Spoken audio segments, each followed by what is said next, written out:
Assalamualaikum warahmatullahi wabarakatuh. Salam sehat, salam sejahtera untuk kita semuanya. Dan saya ucapkan terima kasih kepada teman-teman semuanya yang masih stay di channel saya. Dan saya ucapkan banyak terima kasih juga kepada teman-teman semuanya yang sudah subscribe di channel saya. Karena tanpa teman-teman, channel saya tidak bisa berkembang ya teman-teman. Di sini saya ingin berbicara atau melihat sebuah video yang viral, yaitu tentang Pak Muarar Sirait dengan Pak Hasyim Joyo Hadikusumo ya. Di dalam video tersebut ya, itu nampak jelas Pak Hasyim tidak mau atau tidak melayani salaman yang diberikan oleh Pak Menteri Perumahan dan Kawasan Permukiman, yaitu Muarar Sirait. Nah, dan keduanya sama-sama membantah. Jadi Pak Hasyim Joyo Hadikusumo juga membantah bahwa berita itu adalah tidak benar. Termasuk juga Menteri Perumahan dan Kawasan Permukiman Muarar Sirait juga membantahnya.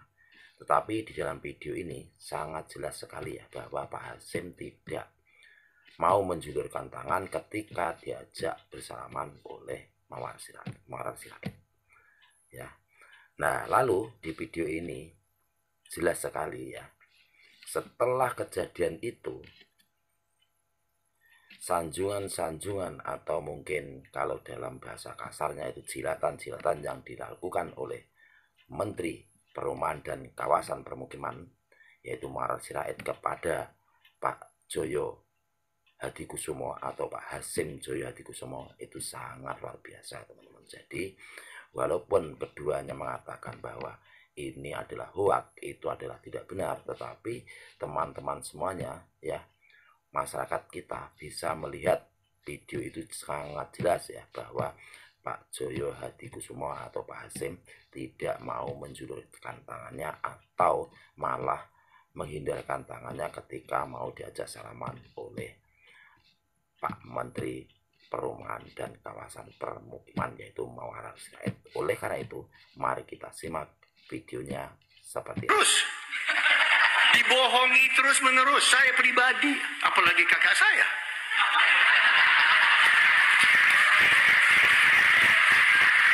Saya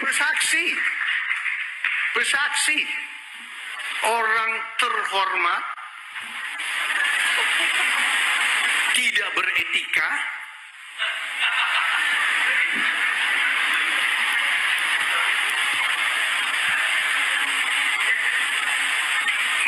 menipu dan berbohong terus.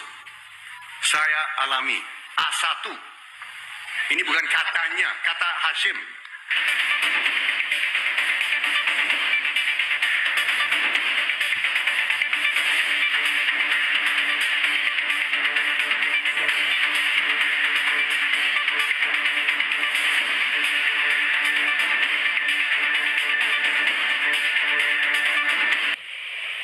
Hari Selasa saya datang ke Subang. Semoga Subang bisa memecahkan rekor. Hari Kamis saya akan ke Bali untuk melihat itu. Dan saya akan lanjutkan ke Kalimantan Barat, ke Aceh, dan ke Sumatera Utara. Supaya kebijakan ini bisa dijalankan di lapangan, bukan di atas kertas. Jadi saya tekankan saudara mendapatkan kehormatan bahwa saksinya orang yang sangat terhormat, Jaksa Agung dan Menteri Bappenas, dan satu lagi Ketua Satgas Bapak Hasyim yang sangat membantu saya. Contohnya bagaimana investor yang dari Qatar itu adalah hasil karya Bapak Hasyim.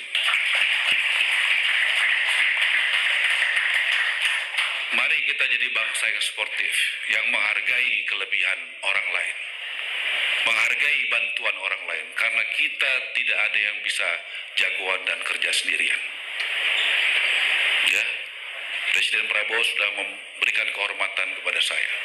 Saya pernah 10 tahun lalu merasakan mau dilantik tidak jadi, karena ada yang tidak mau saya dilantik. Tapi Presiden Prabowo memberikan kehormatan dengan saya, kepada keluarga saya akan jawab dengan loyalitas dan kerja keras 100% untuk bangsa dan negara. Saya orang yang tidak biasa basa-basi, tidak biasa Bapak saya ajarkan apa di hati, apa di pikiran, apa di mulut, apa di tindakan sama. Jangan depan belakang main belakang.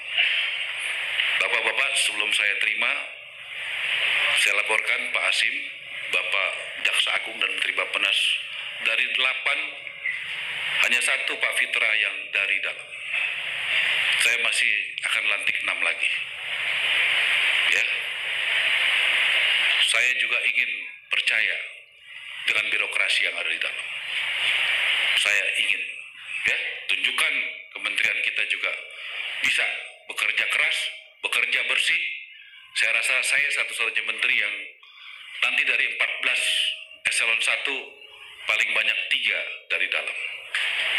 Tapi saya yakin dengan apa yang saya lakukan. Dan terima kasih Pak Prabowo mengizinkan saya melakukan itu. Saya tahu ada yang tidak suka dengan langkah saya. Kalau yang tidak suka, silahkan jangan ikut saya. Saya tidak memaksa. Kalau tidak suka dengan langkah ini, silahkan ikut kementerian yang lain. Karena ini adalah pilihan kita. Kita bekerja keras. Jangan pikiran kita, hati kita berbeda-beda. Ada di tempat yang berbeda. Kalau tidak cocok sama saya, jangan ada di tempat ini. Cari tempat yang lebih baik. Kayak saya juga mencari tempat yang lebih baik bersama Prabowo dan Hasim Joyo Hadikusumo. Ya, kita sportif aja, kita jantan aja. Sebagai laki-laki, jangan depan sama belakang berbeda. Kalau saya begitu Pak, ya, saya cocok sama Pak Prabowo, Pak Hasim karena jantan. Ya, laki-laki kita sportif bekerja. Jadi Bapak Ibu bekerja keras. Ya, saya akan buat matriks target. Ya, paling lama 3 bulan saya evaluasi. Kalau targetnya tercapai, lanjut. Kalau targetnya tidak tercapai sedikit, saya kasih kesempatan lagi untuk meneruskan. Tapi kalau targetnya terlalu jauh, saya ganti Pak Hasim. Jadi saya nggak basa-basi, ini semua sudah janji. Ya, 3 bulan saya akan evaluasi. Semua punya target di sini, punya KPI, termasuk Wakil Menteri PKP juga punya target. Jadi semua kita kerja punya target. Tidak ada yang tidak punya target dan targetnya terbuka.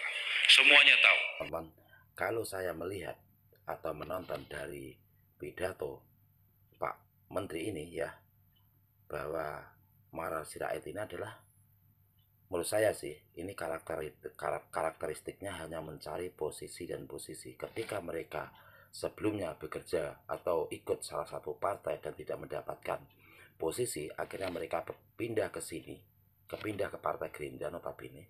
Dan kelihatan dari statement ini pun kita bisa melihat bahwa Pak Maral Sirait itu hanya yang dicari adalah posisi, dan posisi. Sebelumnya di Partai PDI Perjuangan bisa mendapatkan kekayaan yang luar biasa, setelah itu baru mencari kekuasaan, dan kekuasaan itu pun pernah didapat di kubunya Pak Prabowo ya. Akhirnya Maral Sirait pun pindah ke Partai Gerindra.